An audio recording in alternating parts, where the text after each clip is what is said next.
ایک ہوتی ہے انسان کی مجبوری، معذوری، عذر، ایک ہوتی ہے اس کی لاپرواہی۔ ان دونوں چیزوں میں زمین و آسمان کا فرق ہے۔ یہ جو لاپرواہی ہوتی ہے یہ کسی بھی شخص سے منسلک ساری چیزوں کو ہی خراب کر دیتی ہے۔ آپ نے ایک چھوٹا سا پودا بھی اگر لگایا ہے اور آپ لاپرواہی کا مظاہرہ کرتے ہیں تو وہ خشک ہو جائے گا۔ تے جے مالی جیندے ہون تو پھر بوٹے سوکھدے نہیں۔ اگر آپ اس کی پرواہ کرتے ہیں، اس پر توجہ دیتے ہیں تو اس کی نشو و نما ہوگی، وہ آگے بڑھے گا، وہ ترقی کرے گا، وہ ایک تناور درخت بن جائے گا۔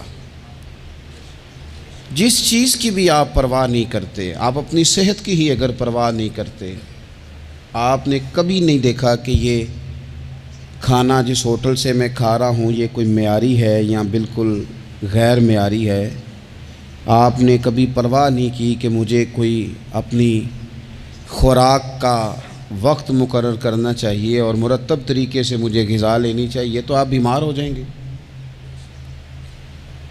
لاپرواہی آپ کسی چیز کی بھی کریں، غفلت آپ کسی چیز پر بھی کریں، بات کو شخص آپ کو سمجھا رہا ہوتا ہے، آپ کو گھر والے کوئی بات کہہ رہے ہوتے ہیں، لیکن چونکہ آپ غیر حاضر ہیں، لاپرواہی سے سن رہے ہیں، غفلت سے سن رہے ہیں، تو آپ کو پوچھنا پڑتا ہے کیا کہا تھا آپ نے؟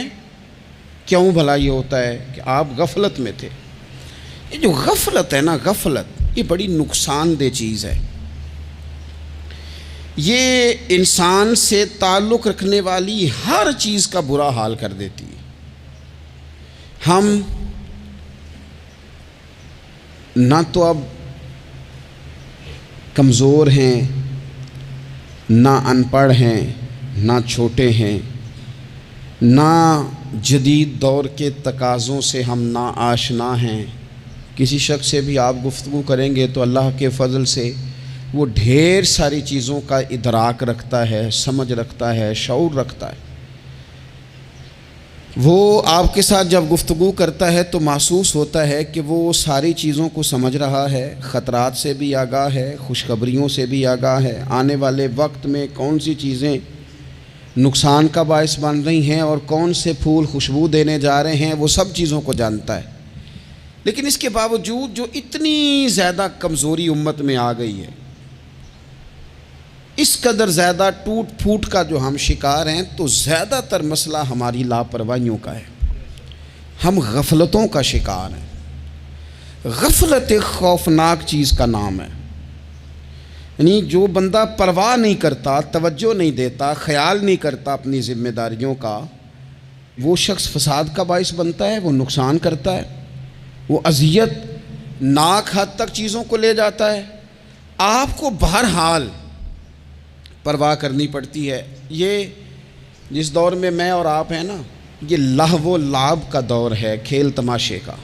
کھیل تماشا ہمیشہ انسان کو لاپرواہ کر دیتا ہے۔ آپ دیکھ لیں، کل تک کھیل تماشا کسی گراؤنڈ میں جا کر کسی آلے کے ساتھ کھیلا جاتا تھا، وقت نکال کے لوگ جاتے تھے، کچھ دیر کے لیے ان کا ذہن تقسیم ہوتا تھا، گھر لوٹتے تھے، اپنی ڈیوٹی کرتے تھے۔ اب کھیل تماشے ہماری جیبوں میں آ گئے۔ چھوٹا آدمی، بڑا آدمی، اس سے بڑا آدمی، وہ سب اس کھیل تماشے میں مبتلا ہیں، اور وہ مذاق کی کیفیت اتنی دور چلی گئی ہے، میں بڑی معذرت کے ساتھ یہ بات عرض کرنے لگا ہوں کہ بعض اوقات بڑے بھی اس چیز کا شکار ہو کر اس طرح کی بات کرتے ہیں کہ چھوٹے ادھر ادھر دیکھ رہے ہوتے ہیں کہ کیا اس کو یہ بات کرنی چاہیے تھی، لیکن چونکہ ساری رات ساری صبح لگ ہی اس کھیل تماشے میں گئی ہے، لہو و لعب میں گئی ہے، مزاج بن گیا ہے، قوم سنجیدہ نہیں رہی۔ آپ کسی شخص سے بھی بات کر رہے ہوتے ہیں تو وہ چاہتا ہے کہ کچھ دیر میں گپ شپ کروں، کھیل تماشا کروں، شغل مغل کروں، میں گزر جاؤں۔ سنجیدگی فکر، مزاج کا ٹھہراؤ۔ اور درویشوں نے تو شکوہ کیا ہے کہ عمر بیت گئی، لوگوں کی عمر بیت گئی، ہڈیاں کمبن، گوڈے کھڑکن، اڑ گیا لک تیرا۔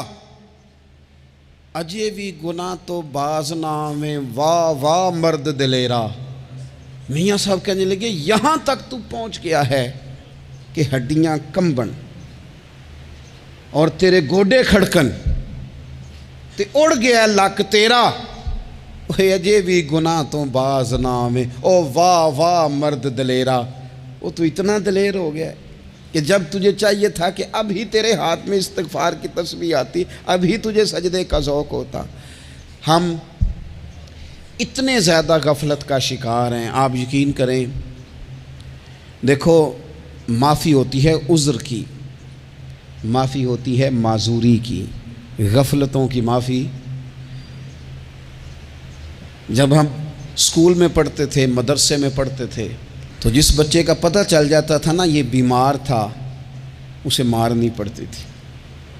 جس کا پتہ چل جاتا تھا نا کہ اس کے گھر میں کوئی پریشانی آ گئی تھی، اسے مارنی پڑتی تھی۔ غصہ دلانے والی بات یہ ہوتی تھی کہ گھر والے کہتے تھے کہ ہم نے تو بھیجا تھا، صبح تیار کر کے بیگ دے کے اس کو روانہ کیا تھا، اور جب پتہ چلتا تھا نا کہ یہ آیا نہیں، وہاں بیٹھ کر وقت گزارا، وہاں بیٹھ کر وقت گزارا۔ اب یہ وہ مسئلہ تھا کہ استاد اس پر یوں ہوتا تھا کہ جس طرح وہ پورے جلال میں آ گئے۔ اس بات نے انہیں اتنا غصہ دلا، وہ تو بیٹھا رہا، جان بوجھ کے نہیں آیا۔ اس کو شدید مار پڑتی تھی۔ جب ہم بڑے ہوئے، کتاب و سنت کو دیکھا تو کچھ چیزیں عجیب سی سمجھ میں آئیں۔ سیاستہ میں حدیث موجود ہے کہ صحابہ کرام علیہم رضوان فرماتے ہیں کہ ایک جنگ کا موقع تھا، تو وہ رستے بڑے سخت تھے، دشوار گزار گھاٹیاں تھیں، بڑی مشکل سے ہم نے وہ راہیں طے کی۔ ہمیں لگا کہ اس جہاد پر ہمیں بہت اجر ملے گا، اور پھر ہمارے دلوں میں یہ بھی خیال آتا تھا کہ فلاں فلاں فلاں فلاں تو صحابی آئے نہیں، وہ تو گھر میں رہے۔ اللہ کے محبوب صلی اللہ تعالیٰ علیہ وسلم نے ہمارے ان خیالات کو بھانپا اور کریم فرمانے لگے تمہیں اس جہاد پر بڑا اجر ملے گا، لیکن یاد رکھنا تمہارے کچھ بھائی ہیں جو گھروں میں بیٹھے ہیں، مجبوریوں نے، آزمائشوں نے، پریشانیوں نے، عذر نے انہیں آنے نہیں دیا۔ جتنا تمہیں صبر کر کے، مشقت جھیل کے، سفر کر کے جہاد کا ثواب ملے گا، اتنا ہی انہیں گھر بیٹھے بیٹھے بھی ثواب ملے گا۔ آئے نہیں، یہ کس بندے کا معاملہ ہے جو عذر والا ہے؟ اور اگر کسی کے اجتہاد میں غفلت ہو گئی، حضرت کعب بن مالک رضی اللہ تعالیٰ، یہ بھی صحیح بخاری میں، کل چلا جاؤں گا، حضور تو جہاد پہ چلے گئے لیکن اجتہاد میں غفلت ہو گئی، کل چلا جاؤں گا، پرسوں جاؤں گا، ترسوں، فرماتے ہیں میں جا ہی نہیں سکا، حضور واپس آ گئے۔ جن منافقوں نے جھوٹ بولے جا کے کہ یہ مسئلہ ہو گیا تھا، یہ مسئلہ ہو گیا تھا، ان کو تو مل گئی معافی، لیکن میں چونکہ مخلصین میں سے تھا خدا کے فضل سے، اور ہو گئی تھی غفلت، 50 دن نبی کریم مجھ سے ناراض رہے۔ 50 دن اللہ کے لیے کہ تو رب کے رستے میں جہاد کرنے نہیں آیا، 50 دن حضور ناراض رہے۔ فرماتے تھے مدینے کی گلیاں میری تھیں، سب میرے اپنے تھے، پر کریم جو ناراض تھے تو کوئی پھر سلام بھی نہیں لیتا تھا۔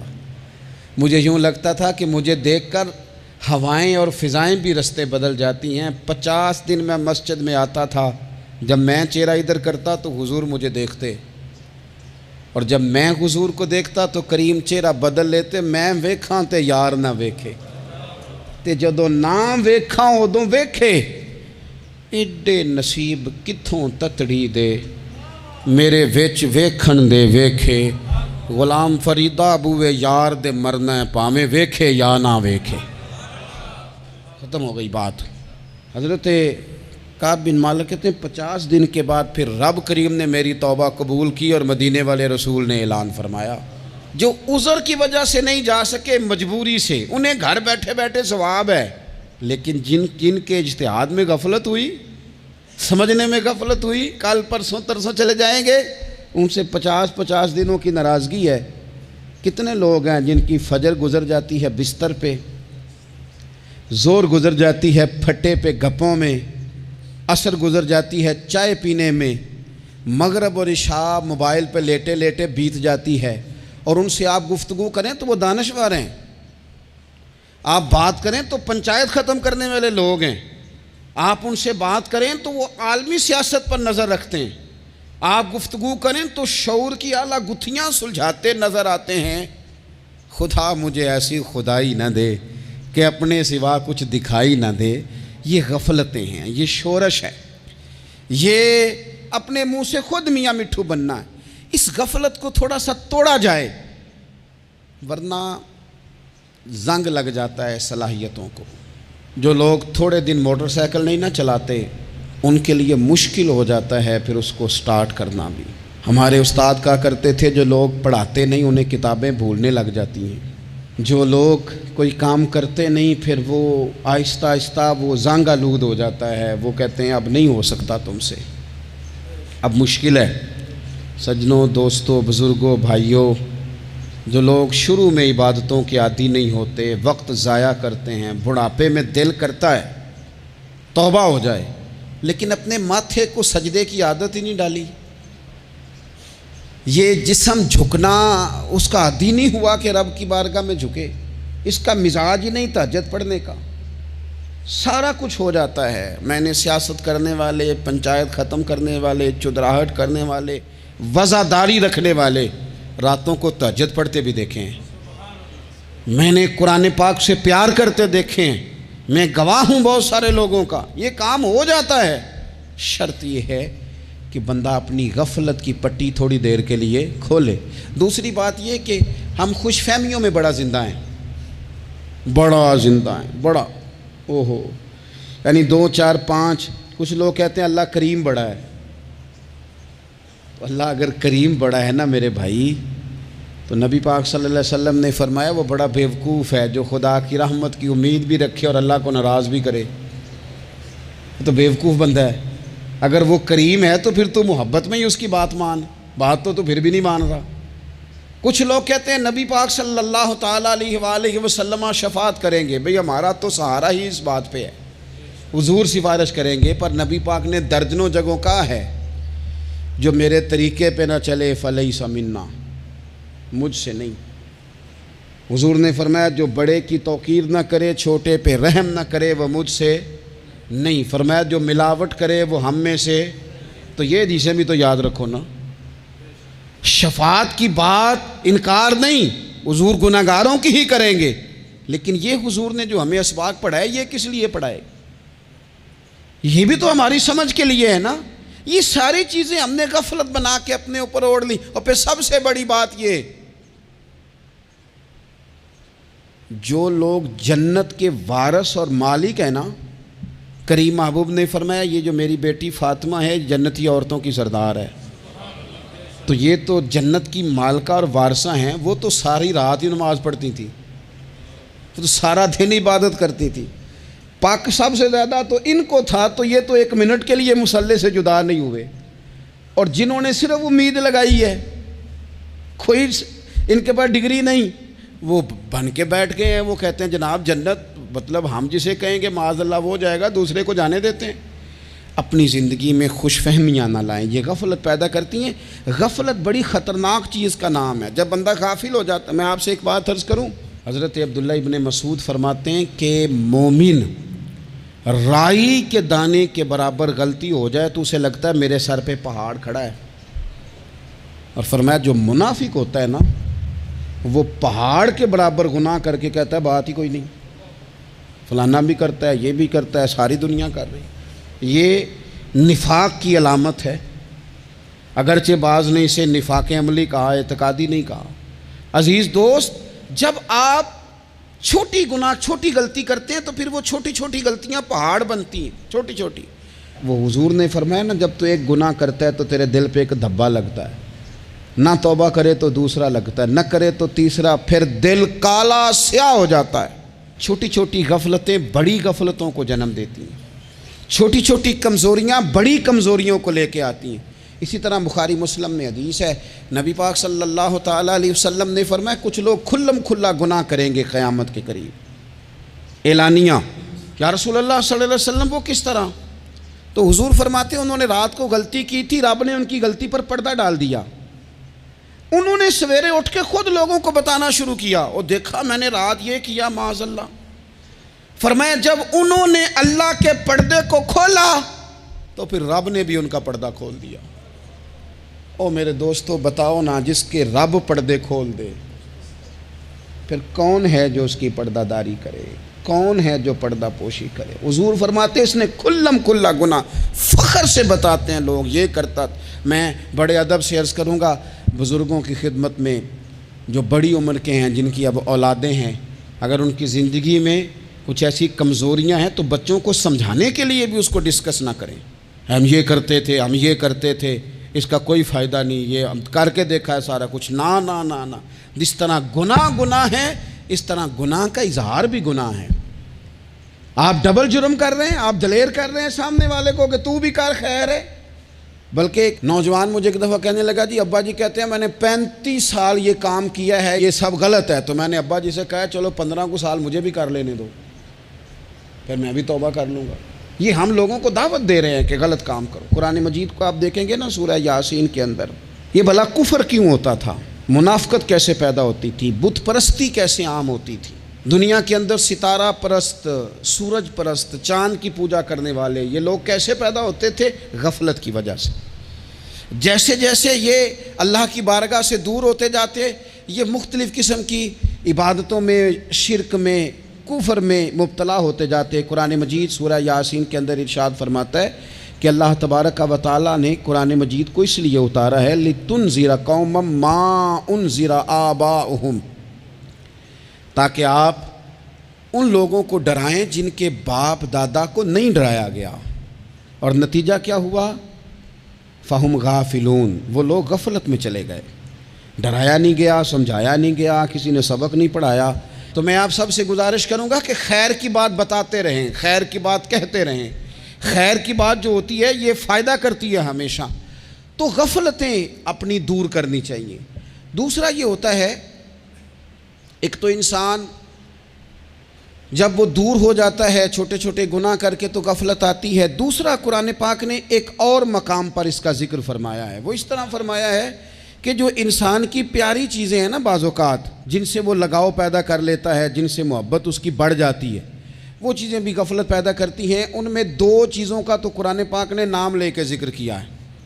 ویسے وہ ڈھیر ساری چیزیں ہیں، 1 2 3 نہیں۔ سیاست بھی بندے کو غافل کرتی ہے، دوستوں کی کثرت بھی بندے کو غافل کرتی ہے، کھیل تماشا بھی غافل کرتا ہے، پیسے زیادہ آنے لگ جائیں تو وہ بھی بندے کو غافل کرتے ہیں، تعریف کرنے والے زیادہ ہو جائیں تو وہ بھی غفلت میں مبتلا کر دیتے ہیں۔ بندہ کسی کرسی پہ بیٹھ جائے تو پھر بھی ادھر ادھر دیکھنے کو تیار نہیں ہوتا۔ یہ ساری چیزیں غافل کرتی ہیں، لیکن 2 چیزوں کا نام لیا قرآن پاک نے، فرمایا یا ایھا الذین آمنوا لا تلھکم اموالکم ولا اولادکم عن ذکر اللہ۔ فرمایا اے ایمان والو، کہیں ایسا نہ ہو کہ تمہاری اولاد اور تمہارا مال تمہیں اللہ کی یاد سے غافل کر دے۔ مال اور اولاد، بیوی کو، اولاد کو ایک مقام پہ قرآن پاک نے دشمن بھی کہا ہے۔ کب؟ جب یہ تمہیں کہیں کہ حرام کما کے لاؤ، جب یہ تمہیں کہیں کہ ہمیں جس طرح کا مرضی مال دو، جب یہ تمہیں کہیں ناجائز کرو، یہ دشمنی کر رہے ہیں تمہارے ساتھ۔ یہ مال اور اولاد یہ بندے کو غافل کر دیتے ہیں۔ کاروبار کرنا، مال کمانا، بچے پالنا، یہ ایک جز ہے زندگی کا، یہ کل زندگی نہیں۔ کل زندگی تو یہ ہے کہ آپ نے دین کے لیے کیا کیا، ملت کے لیے کیا کیا، ملک کے لیے کیا کیا، غریب کے لیے کیا کیا۔ کبھی کسی بندے نے جھونپڑیوں والوں سے پوچھا ہے کہ بارشوں میں تمہارا کیا حال ہوتا ہے؟ وہ کچی آبادیاں جہاں سے گزر کے ہم اپنے بچوں کو دکھاتے ہیں کہ یہ دیکھو یہ پرانے مکان سارے اسی طرح کے ہوتے تھے، کبھی ان لوگوں سے آپ نے پوچھا ہے جو ساری رات چھتوں کے نیچے بالٹیاں رکھ کے وقت گزارتے ہیں کہ چھت ٹپکتی ہے؟ ان سے پوچھا ہے کہ رات بچے سو پائے تھے کہ نہیں؟ اچھا جی بارش ہو رہی ہے تو پھر ہم نے کیا کرنا تھا؟ ہم نے گھر والوں کو پکوڑوں کا آرڈر دینا تھا، وہ وقت پہ دیا۔ ہم نے کہا تھا کوکنگ آج اپنی۔ یہ کب ہوتا ہے؟ جب قومیں غافل ہو جاتی ہیں مال میں، مزوں میں، اپنی ذاتی زندگی کے پیچ و تاب میں، پھر وہ اتر کر دائیں بائیں دیکھنا پسند نہیں کرتی۔ اللہ فرماتے ہیں مال اور اولاد کہیں تمہیں اللہ سے غافل نہ کر دے، کہیں ایسا نہ کر بیٹھنا کہ تم اس میں الجھ جاؤ پوری طرح اور تمہیں صرف اور صرف اپنے بچے یاد رہ جائیں۔ تجارت کرنی چاہیے، لیکن ہم تجارت نہیں کرتے، بانی تاجر جاتے ہیں، ہر چیز کو تجارت کی نظر سے دیکھتے ہیں۔ ڈاکٹر آپ بنیں، لیکن زندگی ساری ہی آپ ڈاکٹر بن کے نہ گزاریں، آپ کے کچھ اور تعلقات بھی ہیں، کچھ اور رشتے بھی، ان پر بھی تھوڑا غور کر لیں۔ غفلتیں تیزی سے آتی ہیں اور وہ آ کر کے ہمارے اوپر حاوی ہو جاتی ہیں۔ جو پرانے لوگ تھے نا، غافل نہیں ہوتے تھے، بڑے بڑے لوگ اپنے آپ کو کنٹرول کرتے تھے، دیکھتے تھے کہ یہاں کوئی چیز مجھ پہ حملہ آور تو نہیں ہو رہی، فلانی چیز کہیں میرے اوپر زیادہ قبضہ تو نہیں کر رہی۔ وہ پھر ان چیزوں سے اپنے آپ کو بچاتے تھے۔ نفسانی خواہشات کا غلبہ یا دوستوں کی تعریفیں یا ادھر ادھر کی چیزیں، وہ اپنے آپ کو تیزی سے اس سے بچاتے۔ اس رستے سے اجتناب کرو جو رستہ غفلت لاتا ہے، جو رستہ تکلیف میں مبتلا کرتا ہے۔ جو دم غافل سو دم کافر، سانو تے مرشد ہوئی پڑھایا ہو، ہمیں تو یہ سبق دیا گیا۔ مجھے کہہ لینے دیں، ہم میں سے ڈھیر سارے لوگ ہیں، پلٹ کر اپنی زندگی دیکھیں، اپنے آپ پر غور کریں، تو ہم اتنے قابل تھے کہ شاید ہمیں کوئی اپنے دروازے پر چوکیدار بھی نہ رکھتا، لیکن جب اس نے نواز دیا تو ہمارے لہجے ہی بدل گئے، ہمارا انداز ہی کچھ اور ہو گیا۔ شاید کوئی ہم سے سلام بھی نہ لیتا، لیکن جب اللہ نے نواز دیا تو لفظ اور جملوں کے اندر پھر ہمارے وہ رنگ آ گیا جو نہیں ہونا چاہیے تھا۔ کیوں؟ کہ مال آیا تو غفلت لایا۔ حضرت عمر فاروق کے زمانے میں جب مال آتا تھا تو وہ رویا کرتے تھے، فرماتے تھے یہاں جی آتا ہے وہاں غفلت بھی آتی۔ اپنی زندگی سے غفلت کا پردہ اٹھائیں۔ سو رہے ہیں، سارے جاگ جائیں، وقت تیزی سے گزر رہا ہے، بے قابو ہو گیا، ہم سے نہیں سنبھالا جاتا ٹائم، کب دن چڑھتا ہے کچھ پتہ نہیں چلتا، شام ہو جاتی ہے، ڈھیروں کام رہ جاتے ہیں۔ کئی لوگ تھے جن کا ارادہ تھا کہ پرسوں سے میں نے مسجد آنا ہے، میں نے نیک ہو جانا ہے، وہ نہیں آئے، موت ہی آئی۔ حضرت اسرائیل ہی آئے، بڑا پیار کیا فلانے نے، او ہو جی، بڑا ہی رو رہے تھے اس کے بچے، پھر کیا قبر پہ بیٹھے رہتے ہیں سارا دن؟ پھر کیا کیا انہوں نے بچوں نے؟ کسی نے کہا میں نے ساتھ جانا ہے؟ نتیجہ کیا نکلا؟ پیار کس بات کا تھا؟ حضرت عبداللہ ابن مبارک کا آخری وقت تھا تو اماں رو رہی، بہن رو رہی، بھائی رو رہے ہیں، بیوی رو رہی، بچے رو رہے ہیں، آخری ٹائم ہے تو اماں سے کہنے لگے روتی کیوں ہو؟ کہنے لگی پتر بیٹے تو اور بھی ہیں پر جس طرح دوائی تو لا کے دیتا تھا کوئی بھی نہیں دیتا۔ فرمانے لگے بہنوں سے اور بھائیوں سے تم کیوں روتے ہو؟ کہنے لگے تو موجود تھا تو ہمیں کوئی ڈر نہیں تھا، ہر مشکل میں تو پہنچ جاتا تھا۔ بچوں کی طرف دیکھ کے کہو تم کیوں روتے ہو؟ وہ کہنے لگے ابا جی ابھی تو ہمارے بیاہ ہونے تھے اور آپ جا رہے ہیں۔ بیوی سے کہا تو وہ کہنے لگی بادشاہی تو تیرے سر پہ تھی، یہ بچے پوچھیں گے مجھے؟ تو حضرت عبداللہ ابن مبارک نے سر سجدے میں رکھا اور کہنے لگے مالک میں سمجھ رہا تھا یہ مجھے رو رہے ہیں، یہ تو اپنی ضرورتوں کو رو رہے ہیں، میرا خیال تھا کہ میرے جانے کا انہیں ڈر لگا ہوا۔ نہ ان سب کو تو اپنا اپنا مسئلہ ہے کہ میرا کیا بنے گا تو میرا کیا بنے گا تو میرا کیا بنے گا، پھر کھول کے روئے اور سب کی طرف دیکھ کے کہنے لگے اور تمہارا تو مسئلہ پیچھے حل ہو ہی جائے گا، اکٹھے بیٹھے ہو، میں سوچ رہا ہوں قبر میں جاؤں گا تو میرا کیا بنے گا۔ رب کی بارگاہ میں حاضر ہونا ہے، سوال جواب ہونے ہیں، حساب دینا ہے۔ وہ مجھ سے کڑے سوالات پوچھے گا تو کتنا لئی تو پاپ کمائے، دس نہ ان کتھے نہیں ہو تیرے کر دے، بلا ان کو تیرے حصے کا حساب۔ میرے عزیز غفلت کی بکل کھول دینی چاہیے، وہ دروازہ بند کریں جہاں سے غفلت آتی ہے۔ خدا را کوئی نہیں، آپ یقین کریں رسمی دعائیں رہ گئی ہیں، رسمی 2 موبائل ہاتھ میں پکڑے ہوتے ہیں، کل کے ٹائم پتر نے 2 موبائل اور 2 موبائل پکڑ کے وہ کہہ رہا ہوتا ہے مولوی صاحب بات دعا 5 منٹ اور لمبی کر دینا، دیگ میں ذرا دیر ہے۔ وہ تو ادھر بیٹھو، چھوڑ دیگ کو، تیرا تو باپ چلا گیا، رو بیٹھ کے مصلے پہ، مالک سے کہہ اسے معاف کر دے۔ اور تو آج ہی افسر بن گیا ہے، تیرے لہجے میں آج ہی کچھ اور آ گیا، تجھے تو 3 دن میں ہی ہر شے بھول گئی، 3 دن میں ہی تو تیسرے دن اس طرح کے لفظ ادا کر رہا ہے کہ جن سے محسوس ہوتا ہے کوئی 2-4 دن بھی کوئی کہیں بیٹھ کے دعا کرتا ہے۔ اپنی غفلت کا دروازہ کھولیں، ورنہ اکثر آنکھیں تب کھلتی ہیں جب آنکھیں بند ہونے کا ٹائم آ جائے۔ ایک بات صرف اپنی زندگی میں طاری کر لیں، اس کو بھولے نہیں کبھی۔ اپنا حساب خود کرے۔ جس طرح ہم پیسے سارے دوستوں کے ساتھ ساری چیزیں ٹھیک ہیں، لیکن اگر ذاتی پیسے گننے ہوں تو وہ اندر سے لوگ دروازہ بند کر کے اپنے بال بچوں کے ساتھ گنتے ہیں، ان میں لوگوں کی شراکت داری پسند نہیں کرتے، چونکہ ذاتی مسئلہ ہے۔ اور ٹھیک ہے بات، بھئی کسی کا ذاتی مسئلہ ہے، وہ ٹھیک کر رہا ہے جو بھی کر رہا ہے۔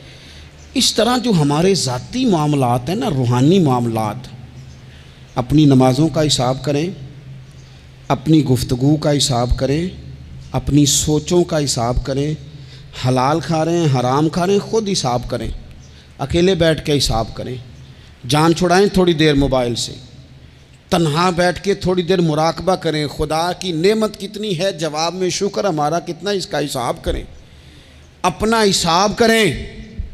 اور حضرت عمر فاروق کا وہ جملہ یاد رکھیں، فرمایا کرتے تھے اپنا حساب کر لو اس سے پہلے کہ تمہارا حساب کیا جائے، یہ نہ ہو کہ پھر رب رسول حساب کریں اور تمہارے لیے مشکل ہو جائے۔ اپنا حساب کریں۔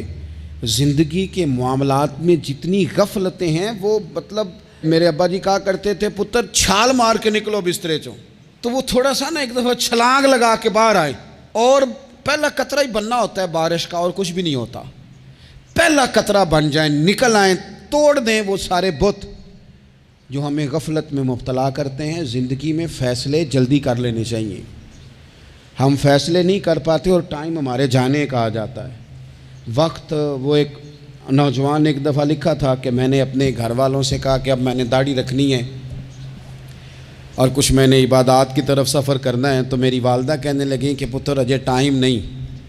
تو کہتے ہیں میری اماں اسکول ٹیچر تھی، پڑھی لکھی تھی، میں نے کاغذ قلم لا کے والدہ کو دیا، میں نے کہا اماں مجھے آپ وہ ٹائم بتا دیں جو نیک ہونے کا ہے، میں پھر اس ٹائم ہی شروع کر لوں گا۔ تو کہتے ہیں میری اماں نے کاغذ قلم دیکھا اور میرا اندر کا جذبہ دیکھا تو ماں تھی نہ، روئی پڑی، کہنے لگی پتر رکھ تو میں تیرے لیے دعا کروں گی، اللہ تیری مدد کرے گا۔ تو ٹائم تو آ گیا ہے، وقت تو قریب ہے۔ اللہ فرماتے ہیں اقترب للناس حسابہم وہم فی غفلۃ معرضون۔ بس اس آیت کا ترجمہ کبھی نہ بھولنا، رب فرماتا ہے لوگوں کے حساب کا وقت قریب آ گیا ہے اور وہ ابھی بھی غفلت میں منہ پھیرے ہوئے ہیں۔ ٹائم تو حساب کا آ گیا، ہڈیاں کمبن تے گوڈے کھڑکن تے اڑ گیا لک تیرا، اجے بھی گناہ تو باز نہ آویں، واہ واہ مرد دلیرا۔ اللہ سمجھ کی توفیق عطا کرے۔